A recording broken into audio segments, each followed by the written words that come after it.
Good morning, everybody. Um, I wanted to take the time to record a video to try and start a dialogue about something that I think is very important. Um, and the purpose of this video isn't to upset anybody or to say somebody's doing something wrong or something that they shouldn't do. It's to start a dialogue and you see as an industry, you know, what we can do to fix what I think is a very, very glaring problem in our industry. Um, and what I'd like to talk about is something called risk mitigation. I'm going to read you the definition of risk mitigation.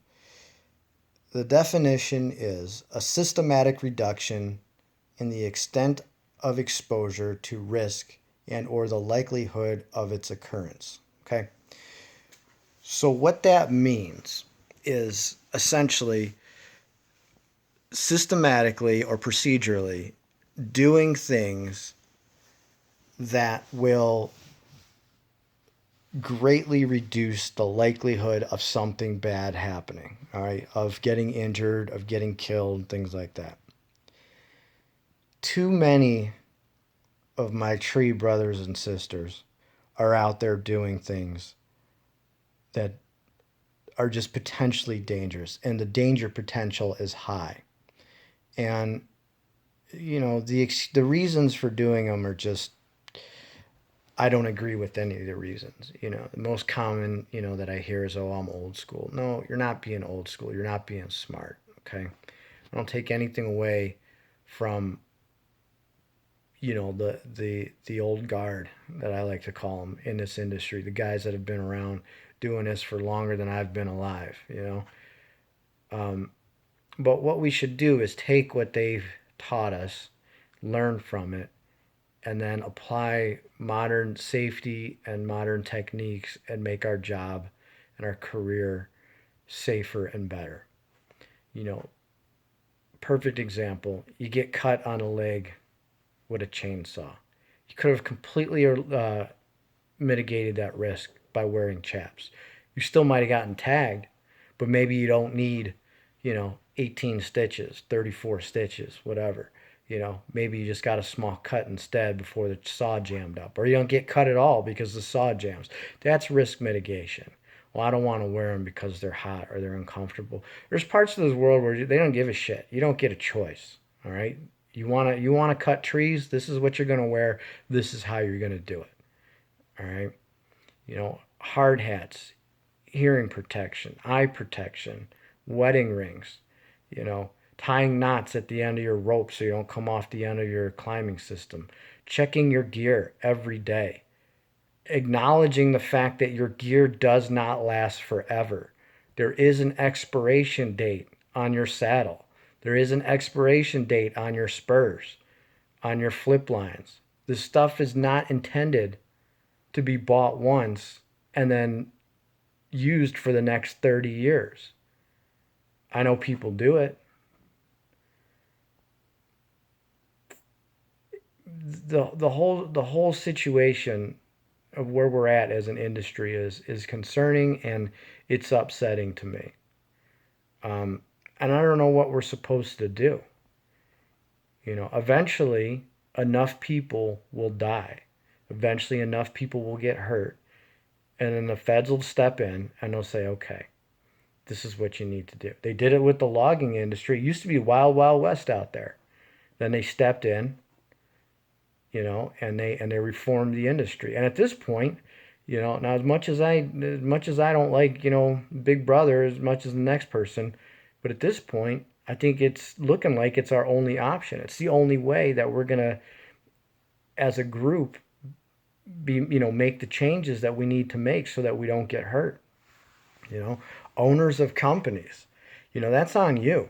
If you own a company and you're not enforcing these things and you're not going through these procedures, making guys sure that your guys are safe, and when your guys gets hurt, that's on you. And I don't mean just from a legal point of view. I mean from a personal point of view. You know, your job. Our job is to keep our guys safe. If we're not making them wear hard hats and all that kind of stuff, then, it's just as much our fault.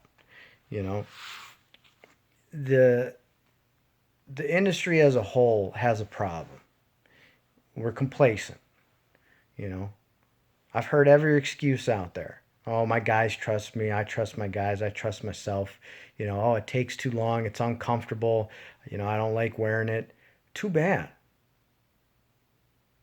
Too bad.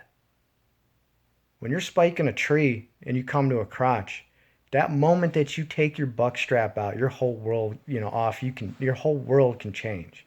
If your spur kicks right then, you're falling. Maybe you live, maybe you just have a broken leg, maybe you break your neck and now you're paralyzed for the rest of your life.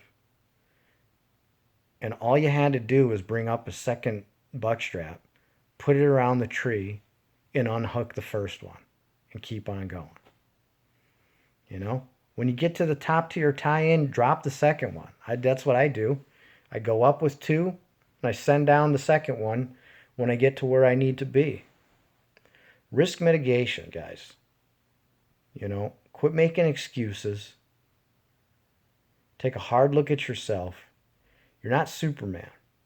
You might think you are, but you're not. And I don't know about you, but that old guy over there that's 70 years old and made it through, I plan on being like him.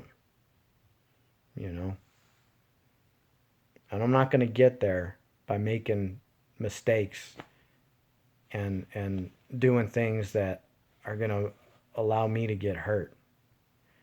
I'm going to take the time, the extra little bit of extra time it takes to try and avoid as many scenarios and many situations that could end badly as I can. Let's start a dialogue about this. Let's see what the real problem is. Why is it that we think it's okay to just kind of brush off safety? So, I'm not looking for a fight. If you want to be respectful, leave some comments down below. It was kind of a long video. I appreciate if you watched it. If not, hey, I said my piece. All right. Be safe. Fly high. Don't get dead.